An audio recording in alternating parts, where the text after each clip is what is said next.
All right, everyone. Thanks for attending our last ATS University of the 2025 season. I was telling Vinny, we've put together, I think, a few thousand hours, a few thousand attendees over the year, helping lots of people out get their CEU credits, get their training, understand the products. If this is your first ATS University, obviously we do a number of these.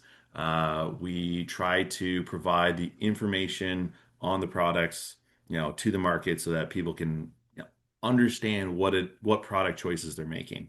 And if this is your first ATS University, you probably don't know about ATS Spec Tool as well.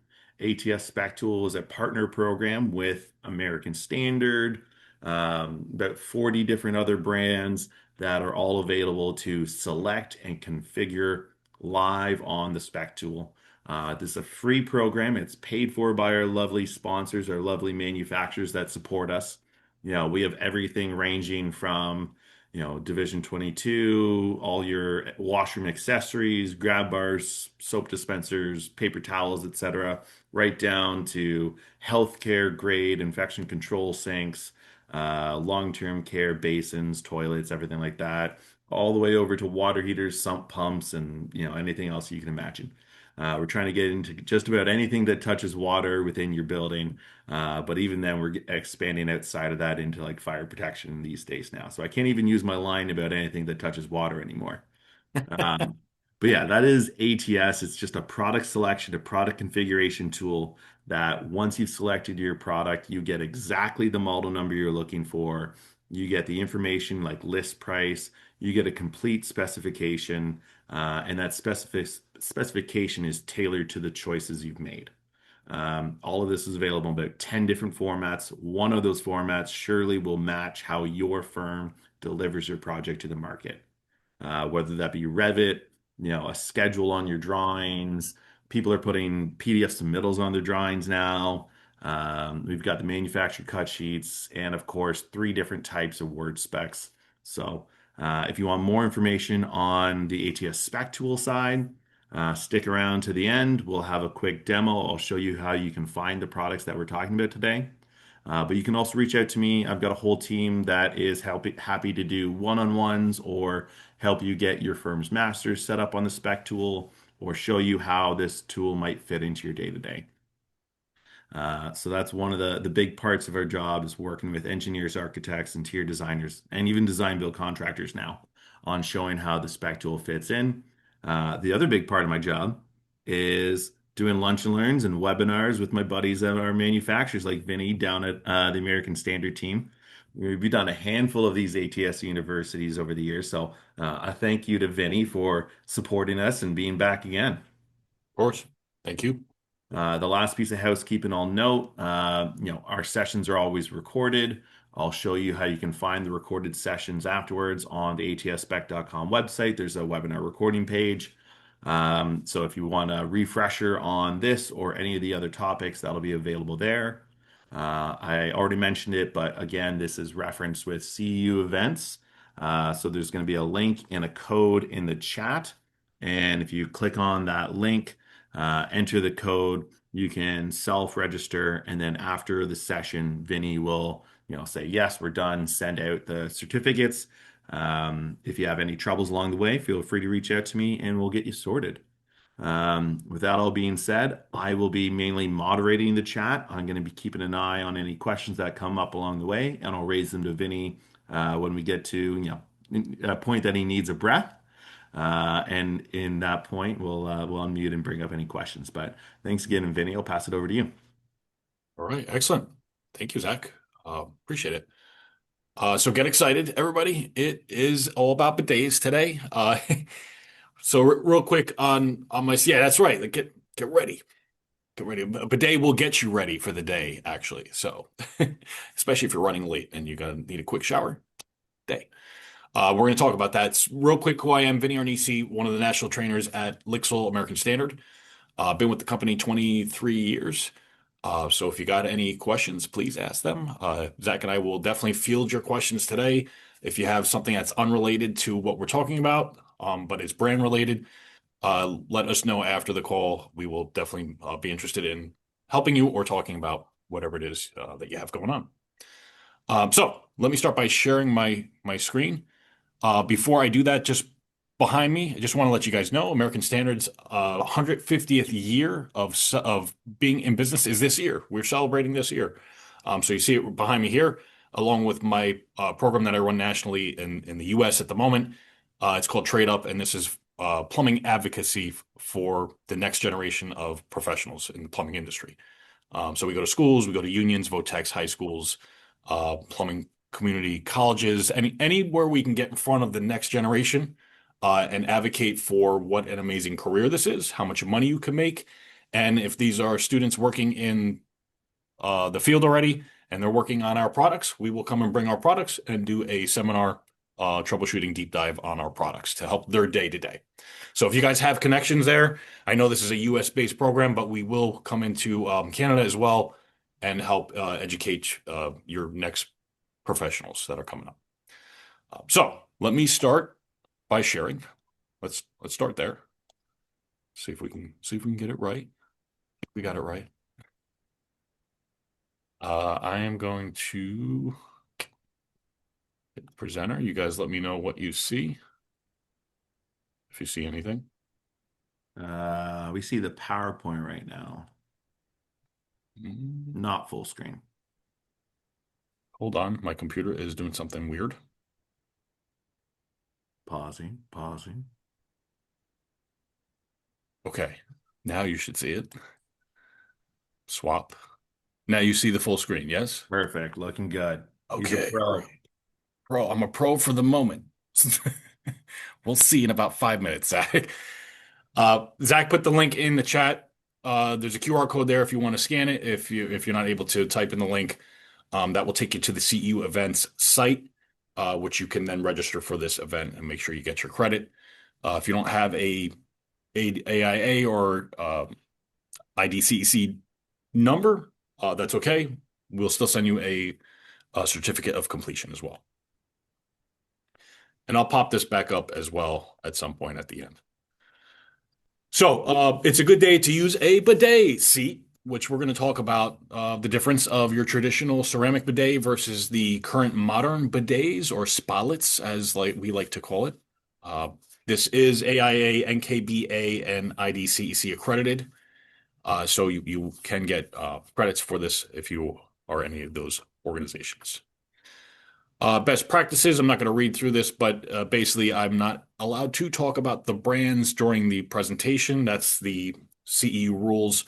I will most definitely try to adhere to that rule. Sometimes I slip up.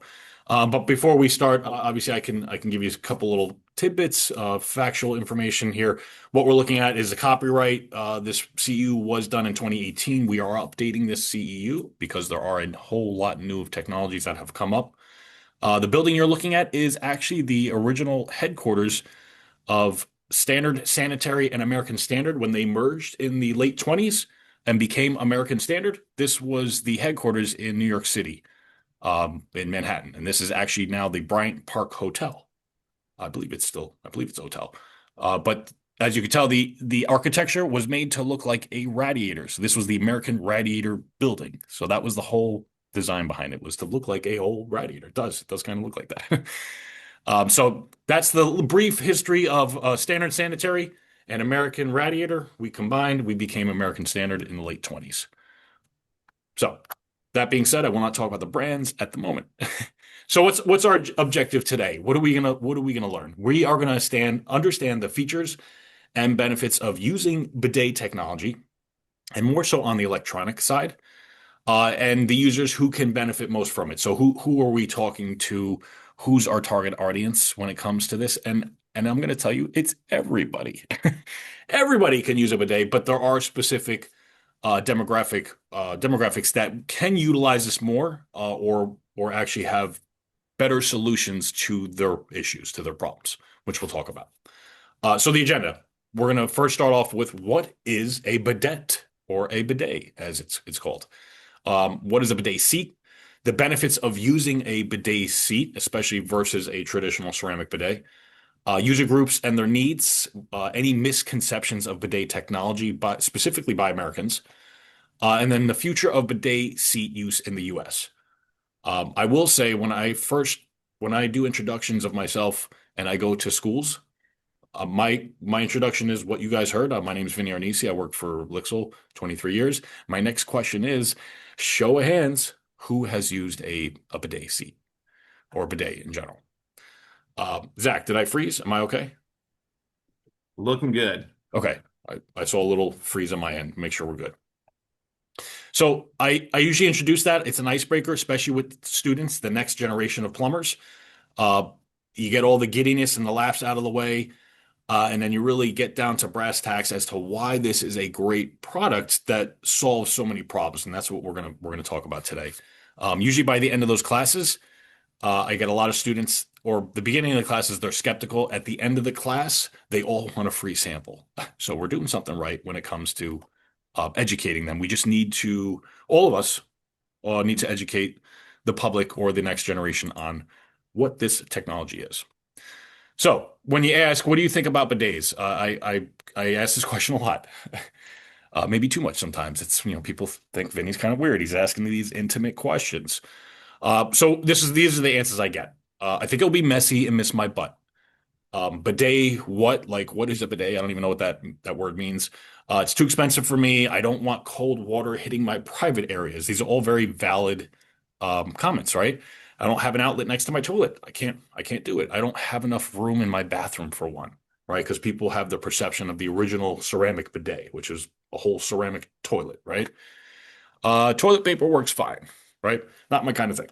So you get a lot of rejections, and I think that's part of what all of us, we need to understand what it is, how it works, and then how to comfortably talk about it. That's the other part. This could be a kind of a awkward conversation, but it's only awkward if you are.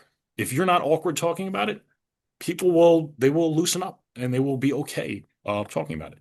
So in the next slide, I'm actually going to show you guys a video of a couple different users from different backgrounds and different cultures. Some have used a bidet, some have not, but this is kind of an introduction to those who have not used it and also those who have. So here, let's take a look at what they say.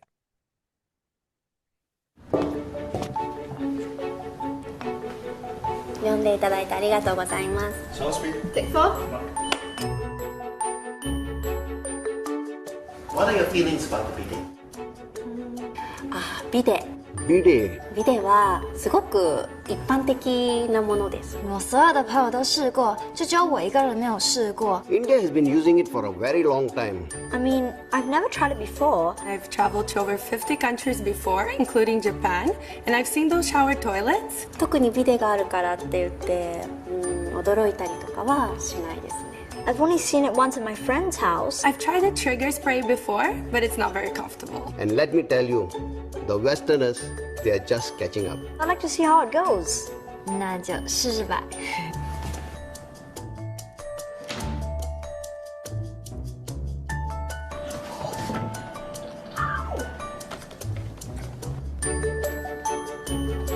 哇，好温哦！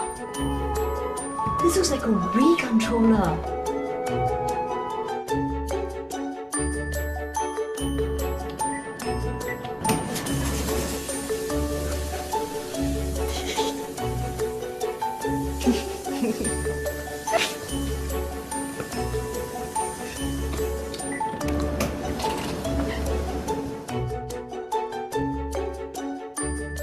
Yep. やっぱりビデ良かったです。トイレットペーパー使うよりも全然清潔だし、それに気持ちがいいですよね。Well, at first I thought it was a trigger spray. 就很意外啊，因为很舒服。But it was more than that, and gentle too. It was more fun than I thought. There were so many new features that I got to learn. Now going to the toilet is going to be fun. It really feels like a spa. That's why it's called Spalet, right? ビデかなって思います。お家にいるみたいでとっても気持ちが良かったです。トイレットペーパーはあんまりエコじゃないと思うんですけど、ぜひ皆さんに使ってもらいたいですね。やっぱり絶対ビデ。大家不妨试一试，说不定你会有不一样的收获。I would love to take it with me on my travels.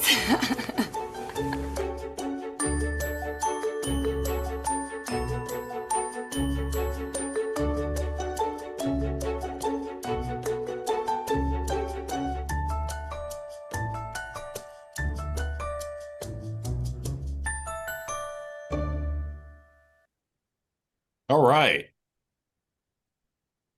Uh, hold on one sec. Oh no, there we go. Oh, we're back. Okay. So it looks like everybody was having a good time on the toilet. Kind of a weird thing, right? But I think what some of the participants said was you have to try it. If you don't try it, you're not going to know what it is. And I think one of them actually said bidets make me feel comfortable, like being at home. Uh, and that's a huge thing, right? You want to feel comfortable, especially if you're out doing your business in the public. So just some stats here that you're looking at here. 80% of Japanese household, let me just move my thing here, have high-tech shower toilets, right? So the most of uh, Japan have electronic toilets. Actually, it's code to have the GFI put next to the toilet in any new construction. So in Japan, you have to have a GFI because the majority of toilets are electronic or spollets. 53% of Americans are still unwilling to use a bidet for various reasons. And in my travels, the most common answer is I've never had an opportunity to use one. It's not available for me. Or the other one is I don't know what it does, so I don't want anything to do with it. And to me, that explains that's more about fear. Fear of something new, something new. I haven't tried it before. We're human. We all fear change and something new, right? I equate it to watching a new show like Netflix. Usually it takes about I would say 2 to 3 episodes to realize that you're committed to this new series. Same thing with with the bidet in the toilet. It takes about 2 to 3 tries to see if you're committed to get it to have a seat for a little bit longer. Some other stats here. 22% of bathroom designers saw requests for bidets in 2015. That has grown. I don't know what the stat is at the moment, but it is definitely grown. And then market size in the US equating to 216,000 units. That's 43 million of sales there. And again, that has grown at the moment. So just comparing original bidet or ceramic bidet versus a bidet seat or a spollet. If you look at the traditional bidet toilet or ceramic, it's it's big. It's the size of another toilet. You need all that space. You also need someone to come in and plumb that in, right? So now you have more labor, more drilling into the floor, more piping, especially if this is a remodel. It's not a easy remodel. They're going to have to do some work. When it comes to bidet seats and current times, right? Current times, we don't have not a lot of people have huge space in the bathroom. So having an attachment or an elongated bidet seat that fits on your already existing elongated toilet not only saves space, but is convenient, saves money, labor, all of that. You could actually install this yourself. It's not a hard product to install. So when you look at left and right, the perception is when I say bidet, a lot of people think left. They think that ceramic bidet, that fitting on that bidet. So I don't know if you guys could see this fitting here. These fittings for these ceramic bidets, they are expensive. They cost $1,000 plus. I want to say from any manufacturer, just about. These are pretty expensive fittings. A bidet seat, or spollet seat, electronic seat can be upwards of 1,000 plus with all kinds of bells and whistles, or you can get really affordable ones for $2, $3, $4, or $500. So wide range, or I guess you could say a seat for every budget. I know I'm a dad. I got dad jokes, but literally there are seats for any type of budget out there. Not just the ultra rich. They don't have to get. They're not the only ones that can get this experience. Everybody can get this experience. So a little history on toilet hygiene. I know you guys have been dying to get this type of information, right?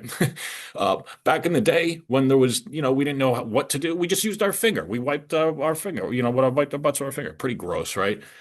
So back in the Roman Empire, there really wasn't any of that happening, but they started to really understand, okay, we can improve upon this. So they would use a sponge soaked in salt water on a stick. Right. So they're starting to really think about how do we do this? Hey, there's a couple leaves laying on the floor. Let's use some moss, some straw. Not the most comfortable, right? Fast forward, 1857, toilet paper was invented in individual sheets, right? So somebody was thinking, like, how do we clean up this mess here? Go a little bit further, 1890s, you're looking at toilet paper put on a roll, right? So a little cardboard center, and then you have a roll, so it makes it more convenient, easier. Keep going, 1920s, you had toilet paper became a brand product, right? So this has now become a sellable product. Wet wipes came in 1977. I know everybody has mixed feelings about that. They are great for cleaning up stuff. Do not flush them, even if they say flushable. Don't flush them. They're flushed down the toilet. They might not make it down your drain system. And then you go all the way to today. Modern toilets, shower toilets. You have uh, electronic toilets. Actually, the first toilet I'm going to get to it was invented in 1968 for a shower toilet, and that was in Japan.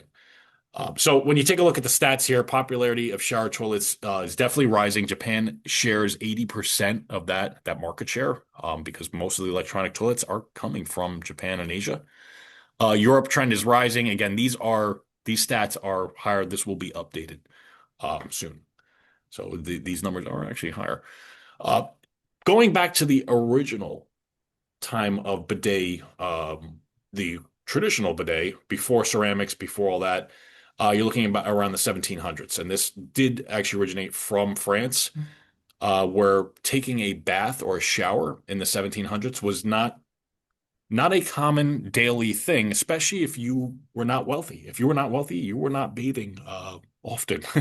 If you were wealthy, you were bathing maybe once a week, you or more so. But the quick shower, as you can see there, the morning wash, the art rendition there done by Louis Leopold in 1790. This was how you did a quick wash. This was your bidet wash, right? It was all manual. But if you take a look on the right side, the bidet design was then upgraded for indoor plumbing, right? And you look at those rooms. Here, let me get my mouse on it. These rooms are huge. The ceilings, right? And if you really think about it, there was no plumbing infrastructure in the 1800s, late 1700s, 1800s. There was no plumbing infrastructure. So what they would do in a house, they would remodel a bedroom to be a bathroom. And that's what happened is there was no bathrooms in a house because it was an outhouse. The bathroom would be outside the house. So you had these big giant rooms to create a bathroom, would be recreate a bathroom in a bedroom. And then in there, you could see right there, there's the ceramic bidet. So you went from a wooden manual bidet from late 1700s till started getting modernized in the mid 1800s to late 1800s. You started seeing bidets come in the house. Like I was saying before, first Japanese shower toilet or bidet toilet, ceramic toilet was introduced. I said 1967. I was off.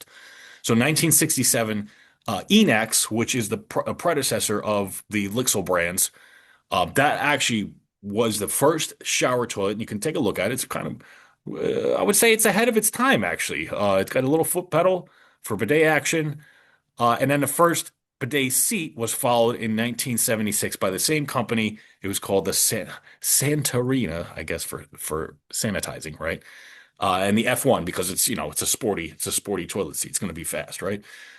So this was done many years ago. We're just now catching on to, or at least the West is just catching on to it, but the technology has come so far. So let's take a look at what that technology actually does. The benefits of a bidet seat, it's not just about getting a wash. There's a lot of things that this product does. It creates hands-free hygiene, right? So there's no more using toilet paper in the traditional way that you would, or getting cheap toilet paper that breaks as you're wiping. Also an issue, right? This creates independence for all ages, so young and old. I have a 5-year-old that actually has tried the bidet a couple times. She had a kick about it, but she loves it. And then also when you think of seniors or assisted living, anybody that has arthritis or back surgery or pregnant, anybody that has that issue of turning, we don't want, I know I don't want anybody coming in and wiping for me. So here's a product that's going to actually allow more independence for myself, right? It's good for the environment. Less paper, obviously, less paper usage is less carbon footprint. You don't need to put that down the drain if you're using water to clean yourself. And a lot of these seats do have dryers on them. So it's not like you're walking away dripping all over the place. There's a dryer included in these. Okay, so when it comes to hygiene, why do we use dry toilet paper to clean the most sensitive areas of our body? I mean, we really think about it. If you do gardening and you get dirt and mud all over your hands, you don't go inside and just use a paper towel. You use most likely soap and sorry, water, possibly soap, but you're going to use at least water that's going to allow to really have a more hygienic departure of the debris on your hands, right? So water is a great way to make something or oneself clean. Obviously, it's one of the best ways.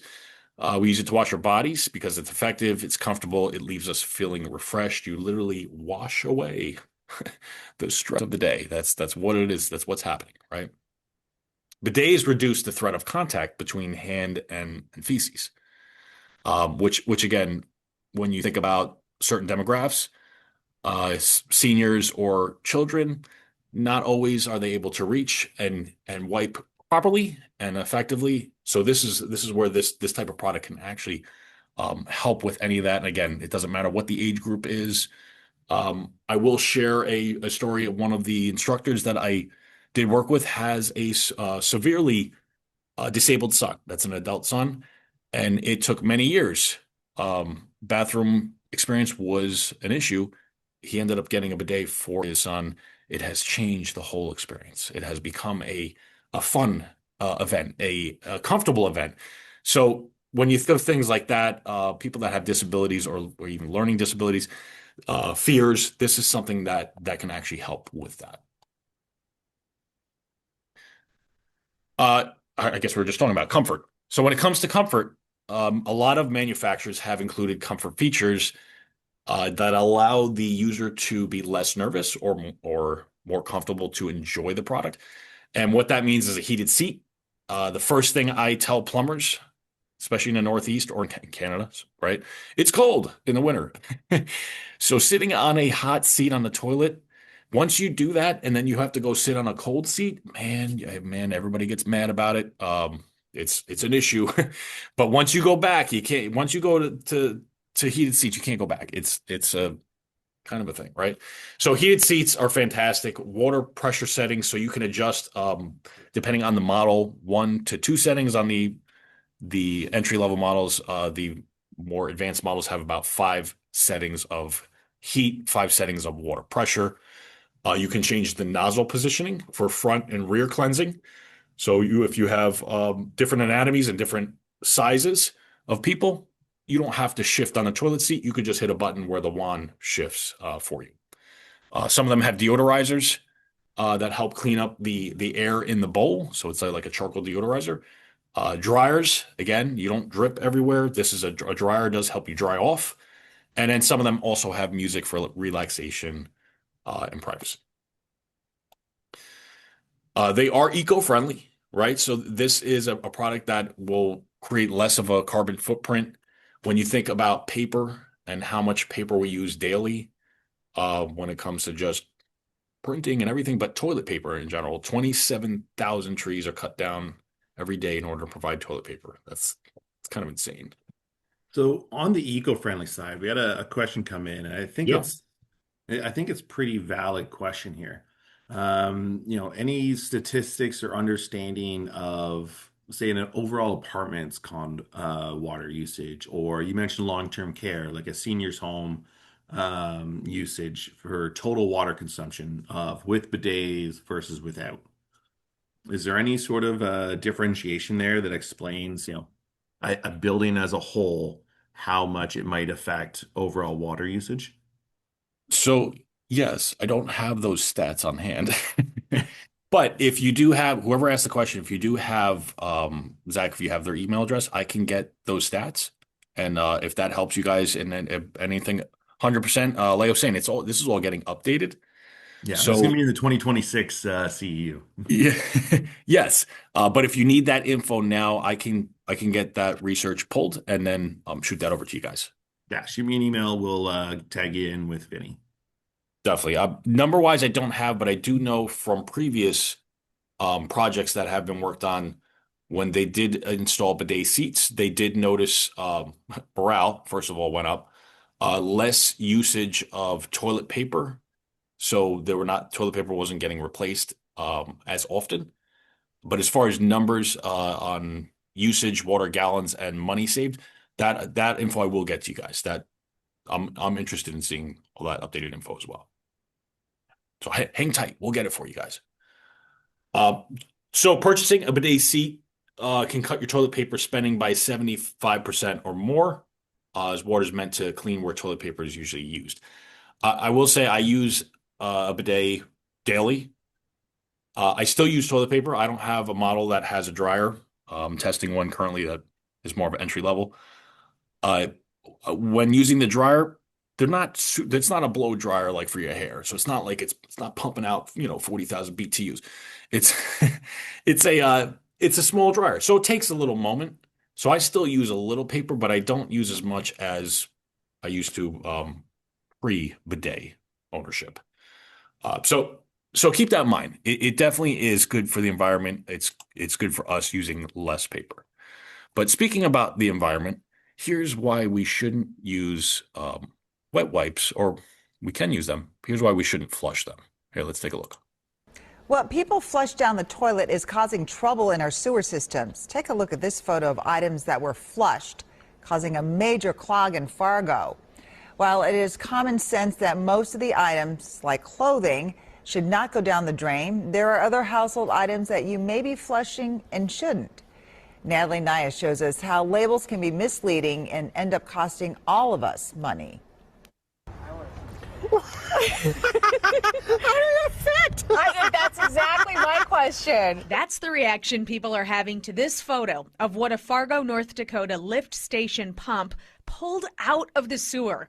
All of that was flushed down the toilet. We have heard loud and clear from facilities across the state that this is a problem. Greta Gauthier, legislative director of the Minnesota Pollution Control Agency, says we experience clogs like those in our own backyard. The challenge for consumers is that baby wipes like these that are labeled as flushable shouldn't be flushed. Our current existing sewer systems were not built to handle them. This video shows how toilet paper on the left breaks down while wipes on the right stay intact. It costs cities a lot of money to have to come in and manually remove them from their equipment. Some cities have to do it every day. It's such an expensive problem that the MPCA is seeking a ban on the word flushable on labels. We'd like to get it out there so that taxpayers and city water ratepayers aren't paying the cost of cleaning this up. And consumers can do their part too. Wipes clog pipes,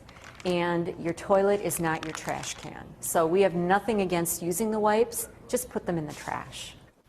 Wipes can also snag on your home's pipes, and if there's a clog or a backup, you'll be on the hook to pay for any damages. If you have any questions about what you can and can't flush down the toilet, we have put a link to the Minnesota Pollution Control Agency's website at wcco.com/links. Frank and Amelia, the short answer is if it isn't toilet paper, throw it in the trash. My gosh. Well, it's crazy. It is crazy. Those images are crazy, and there's a lot more out there. I'll mention as well, we were talking about the ATS University sessions we've had in the past. One of our manufacturers, Zoller, they do a tremendous series of presentations on submersible pumps. And we did a couple of series of presentations on like grinder pumps.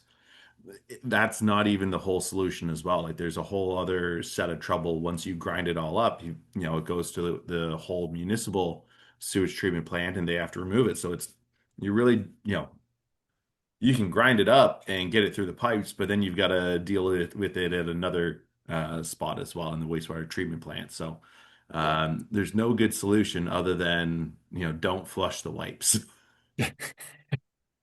And you know what? That ban on the flushable word has not happened. So I don't think that's gonna happen because technically they can flush down the toilet. So they are flushable, right? They literally are flushable, but they won't survive the infrastructure of the piping and it could get caught at your sewer area and then you gotta, like I said, you gotta pay to get that unclogged.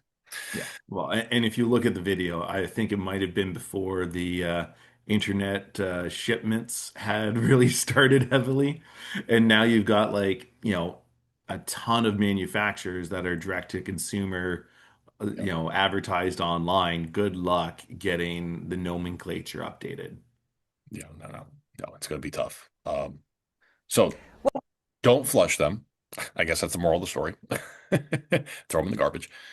The issue that I'm running into, Zach, and I don't know if you've run into this, and again, this is kind of slightly off topic, but there is a trend where younger men are not using dude wipes at the urinal, but they're taking toilet paper and they're wiping at the urinal and throwing it in the urinal to try to flush it down the urinal. And I know it's crazy, and what a great topic to talk about.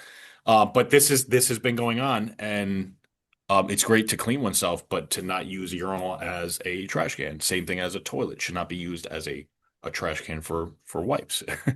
This is like So bars in the 90s that had cigarettes in them. And it's like, yeah, yeah, your urinal's not a trash can.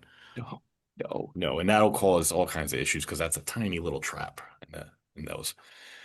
So go. Oh, do we have a question? Let's see. No, I don't know. You let me know, Good to Zach. go. No, you're good to go. All right, so user groups.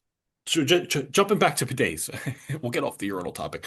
Back to bidets. User groups are living in place, right? You have women, you have religious and cultural groups, you have disabilities and illnesses. I just kind of talked about that, and you have the eco-conscious, right? Obviously, there are more categories there, but these are the most that we focus on when it comes to bidets. When you're thinking about living in place, the demographic is more of the senior population. Some stats are here. Number of people that are 65 plus in the U.S. are expected to increase to 55 million by 2020, 70 million by 2030. So it's just going to go higher, right? 87% of adults want to stay in their current home and community as they age, and that makes sense, right? You invest in a home for 50 years. Last thing you want to do is now you are forced to go to an assisted living home. I would rather stay in the home I invested in and paid for. So that's where we would take care of our parents, our seniors, and have them have a home health aide come in, and you can use products like a walk-in tub there and a bidet. These are all products they can use at home, and they don't have to go to an assisted living home there. Some of the issues, sorry, I jumped ahead there. Some of the issues or benefits that you're looking at are reduced fall risk, less expensive than hiring professional to assist in the bathroom, which I guess if they needed the assistance, you would have to do that. Maintains dignity. That's a really important one. Again, I told everybody this call, I don't want anybody coming in and wiping me. I'd rather do that myself if I can. This is a big thing that nobody likes to talk about, hemorrhoids.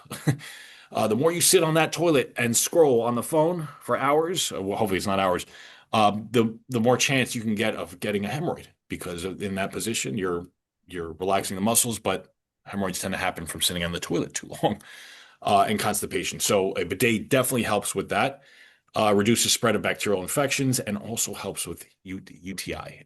Anytime there's a UTI, this is a great product that offers a soothing, gentle cleanse in that area. Obviously, for pregnant women, this is a huge deal. Prevents any types of illnesses, yeast infections, UTIs. It relieves any pregnancy ailments. And again, the whole twisting motion. Anytime for twisting, if you're pregnant, probably not comfortable. And towards the end of your pregnancy, not even able to really twist, right? So anybody out there, if you have anybody pregnant in your life, get them this, not as a birthday gift, just get them as a gift. Religious and cultural demographic, right? They talked about trigger spray in the video. This is a trigger spray. It literally is a kitchen, your old school kitchen spray. And what's good about this is it's inexpensive, it's cost effective, it's non-electric, and then there are seats out there that are non-electric, right? So that you don't have to have a trigger spray. But some cultures you cannot use electricity on certain days due to their spirituality. So you have a product that you could still use. It's mechanical. It's not electrical. They can still use this, right? And then anybody living with disability or an illness, 70 million Americans suffer from joint inflammation or arthritis. So again, it's hard to grasp paper, right? Hard to grip anything. Bidet seats can help ease that, the frustration of it. Any loss of mobility. Again, we talked about range of motion for pivoting and spinning. hemorrhoids, bowel issues, ALS. This is all these ailments. The bidet can help with this as well.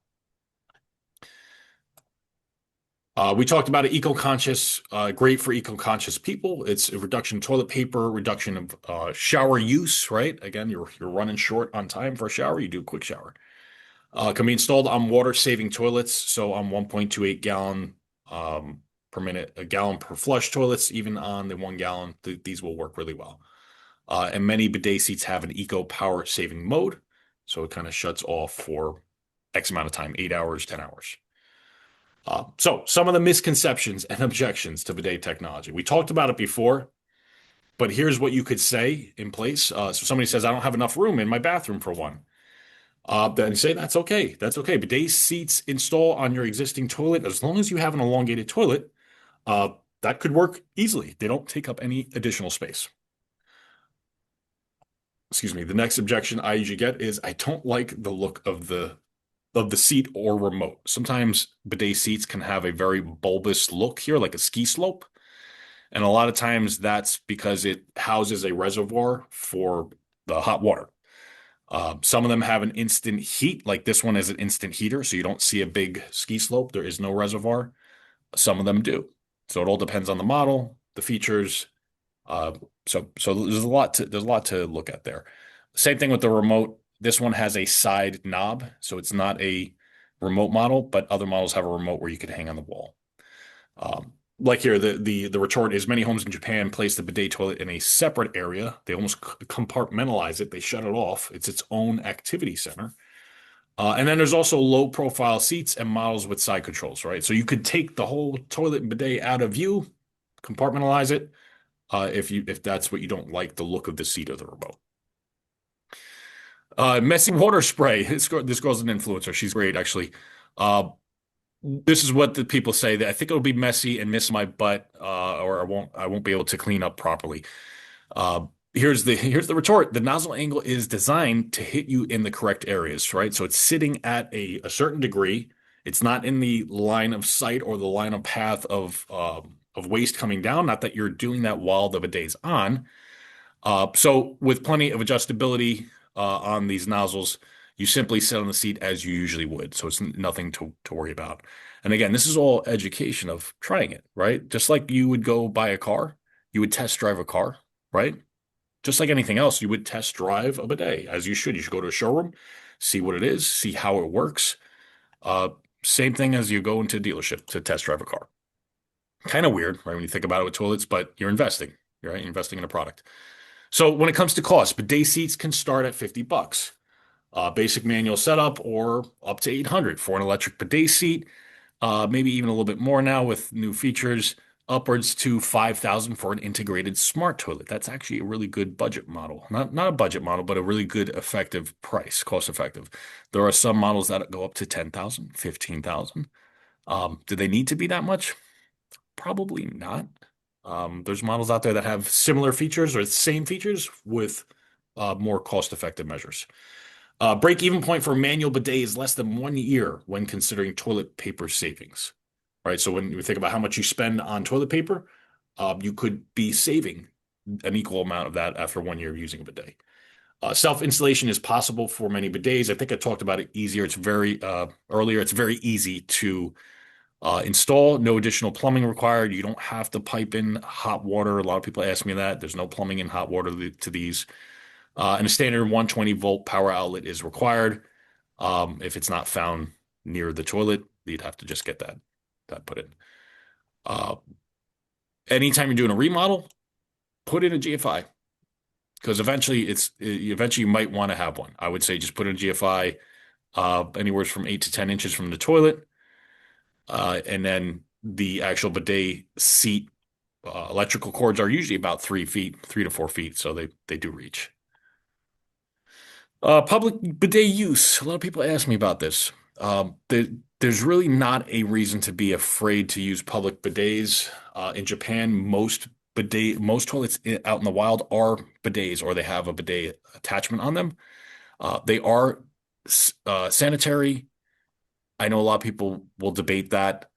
A lot of these products do have sanitary tips and certain coatings that keep them sanitized.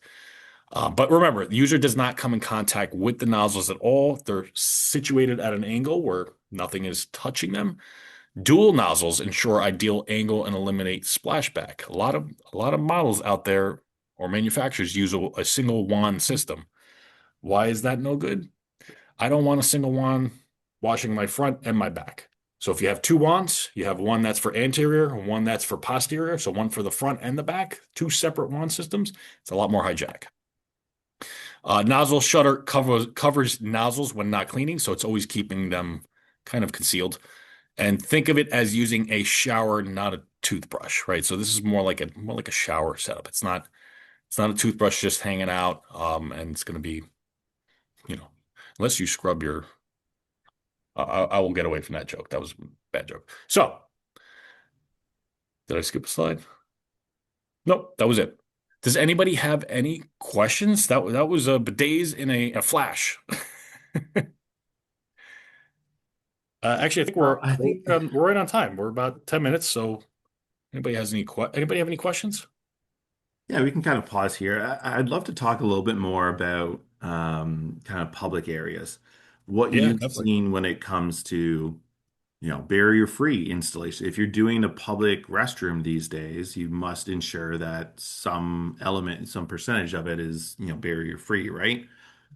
How do you handle that? Do you look at putting, barrier-free bidets? Is that a question that comes up regularly for you?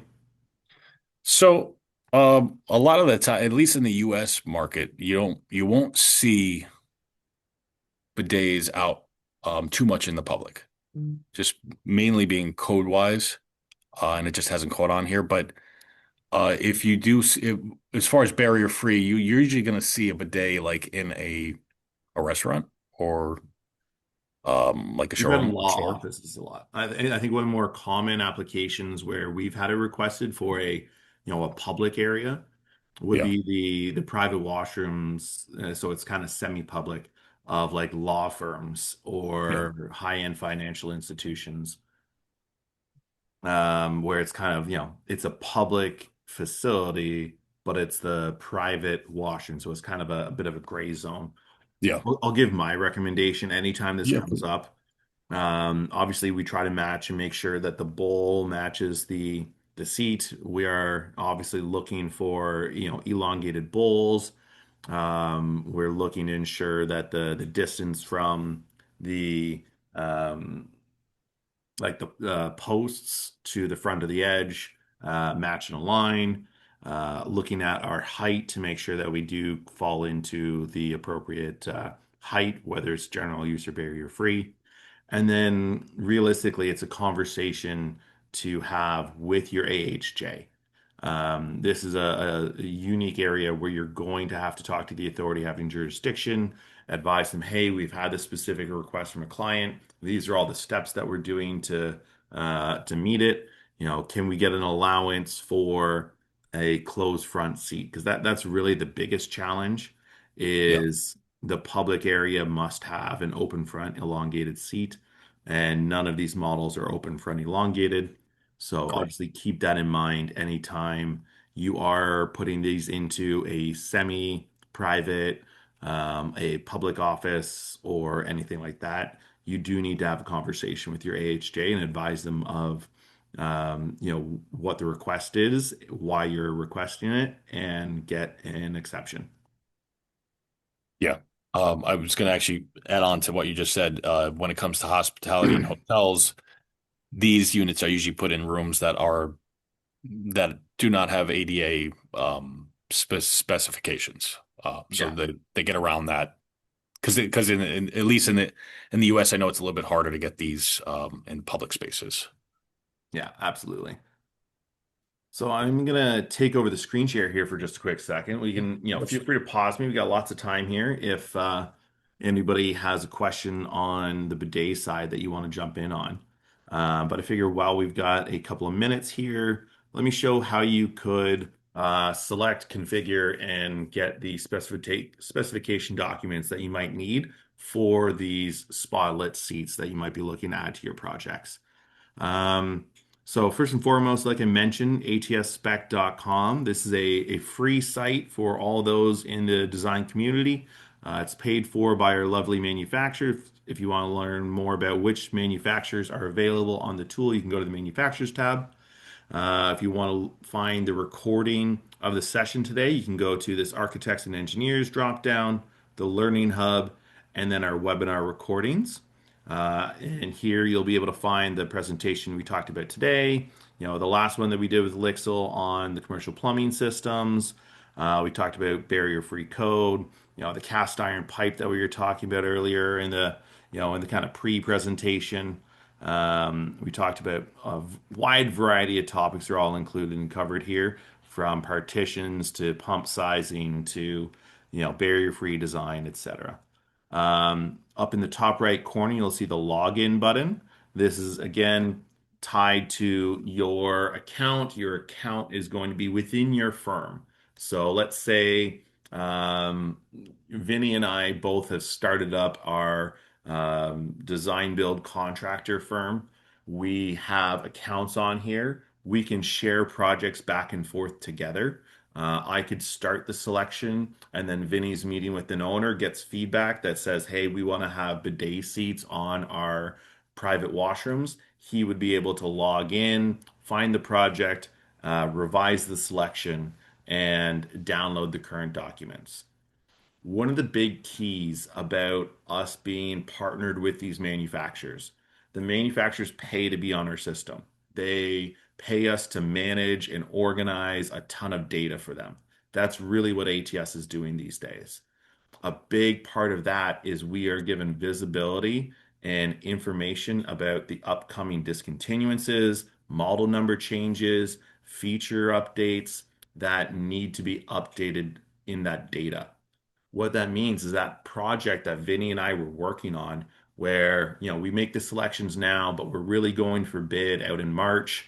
From now until March, that project's protected, where if American Standard goes through and changes the model number on that bidet seat, it is going to be updated in our projects. I'm going to get an email as the owner of that project that tells me, hey, this model has been updated. I recommend downloading your specs again.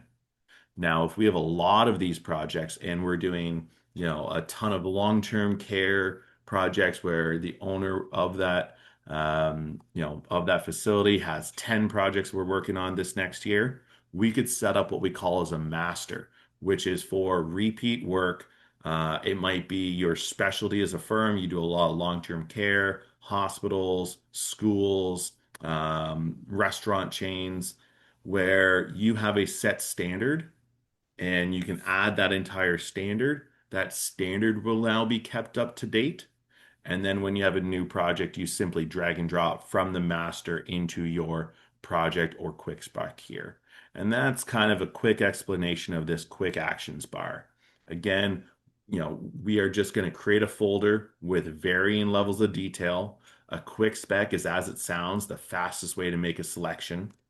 A project has a little bit more information. We're going to ask you for the location. We're going to ask you for the type of application, and we're going to try to understand the bid date so that we can keep your project up to date. You know, what this does is, again, keep your project up to date. By adding the location, we can assign the building code for your province or your state. Texas Ability Standards has a little bit of a unique barrier-free requirement compared to the general ADA side. BC barrier-free code is slightly different than Ontario barrier-free code. California has a little bit of a flow rate restriction compared to some of the other areas. We've got a lot of that state and province local data that's built into the system, and we're going to recommend only the appropriate product. And that's true with your application as well. Certain applications like healthcare have a different standard than a general school versus a office building. So all of that is taken in consideration when you create your project. And then a master is just like we said, it's your repeat work. Again, you're going to select your application, you're going to select your location. This helps us keep it accurate as we can. So if we just want to make a quick selection of Spotlet, you know, we can access my previously created selections here by going to the Quick Spec tab or the Projects tab, or let's make a fast one. We'll go and call this Spalet. Then we get into our categories where we've got all this product categories that I mentioned. We've got tons of different manufacturers on here. There's a ton. Luckily, there's ways that we can filter down. So we can go and choose our Division 22 or Division 21 and see just the categories that fit into that division. We can also search by model name or number. So we could search for the exact model number. We could search by series and say Spalet, or we could go into our category search and search for the seat. You also see we've got a cross-reference tool here. So this may not be the best example. I don't know if there's a lot of wildly known, Spalet type seats out there, but if you had a model number for any other product of the manufacturers in the industry, we've got, I think, last I heard it was like 600,000 or 700,000 cross references that we're actively using from manufacturers across the industry. This is growing consistently. It's certainly the largest plumbing specific cross reference database in the market.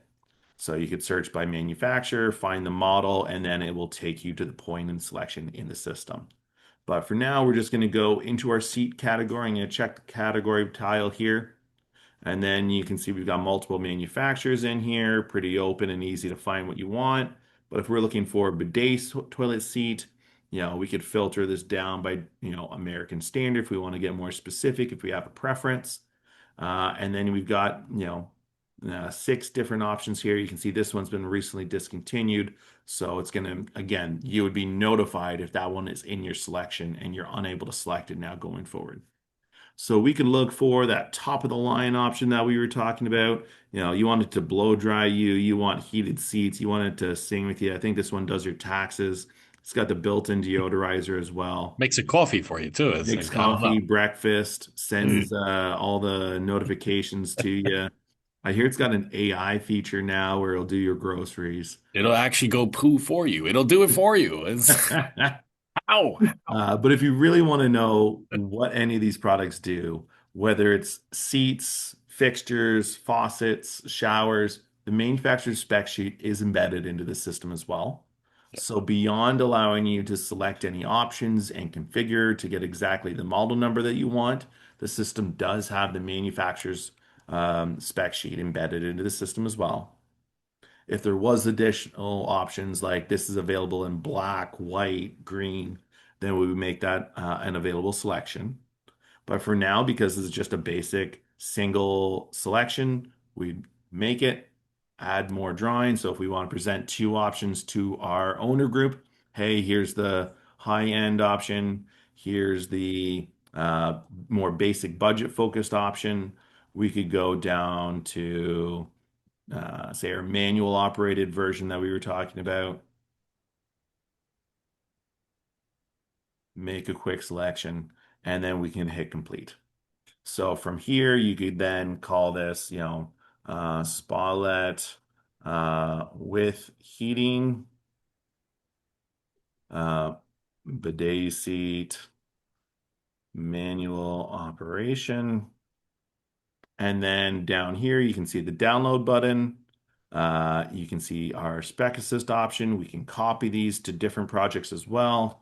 But really, the other piece that I'd highlight here is this use masters or templates.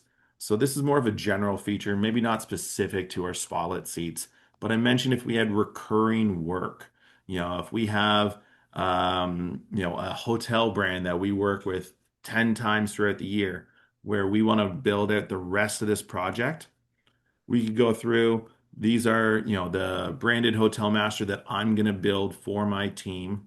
So I, as the team lead, can set these preferences and then tell them, hey, this is what goes into these projects. And anyone on my team can come with the confidence that these are the right selections, drag and drop into their current project. So if I've got a team member that's coming over from a different application type, maybe this is the first hotel they've worked on, they can confidently come to this, know that this is the hotel master that I have set up for my team. They can find the amenity spaces, get a multi-lav, They could find the mechanical room, get the approved water heater, boiler, air handlers, sump pumps, backflow, leak detectors, everything else.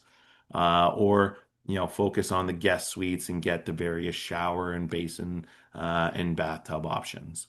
So all of that's available here. You can download as much or as little as you want. And then once you're done, you hit the download spec, choose the type of submittal that you want. So you might want our submittal format, which is going to be like a PDF document. You may want a product brochure format, which is going to have a little bit of a larger image and provide a higher end aesthetic to your presentation. You can get a schedule in Excel. You can get 3 different types of Word specs. There's long, short, and CSI 3-part spec. You can get the Revit files and the manufacturer's spec sheet. So all of these are available. All you're doing is, again, selecting the product and then choosing the output format. The data will be represented in those various formats. So I see I'm already running a little bit long. I had tons of time, and then I got a little excited about, explaining how the system works. Here's our CSI format, pretty open and easy to copy and paste. You could edit this. You can add approved alternates. We've got our standard long spec as well, which is, same product information, just formatted slightly differently.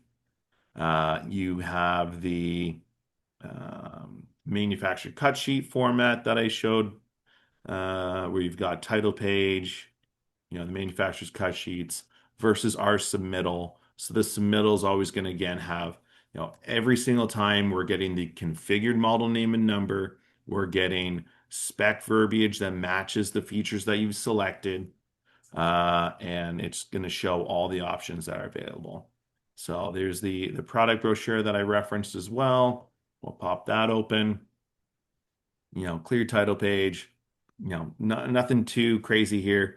Short, limited details on the features that each of these have. Configured model name and number, list price. So, great for putting together entry-level brochure formats to review with your clients. And then you can make your revisions and say, okay, I don't need this one. I'm going to delete it. We've decided that we're going with the heating option. We don't need this general use toilet. Everything's going to be barrier free or whatever. You can make all the revisions, changes to your flow rate or anything like that as you go, and make sure you have a nice clean spec that reflects exactly what your organization approves and is tied to the project, kept up to date.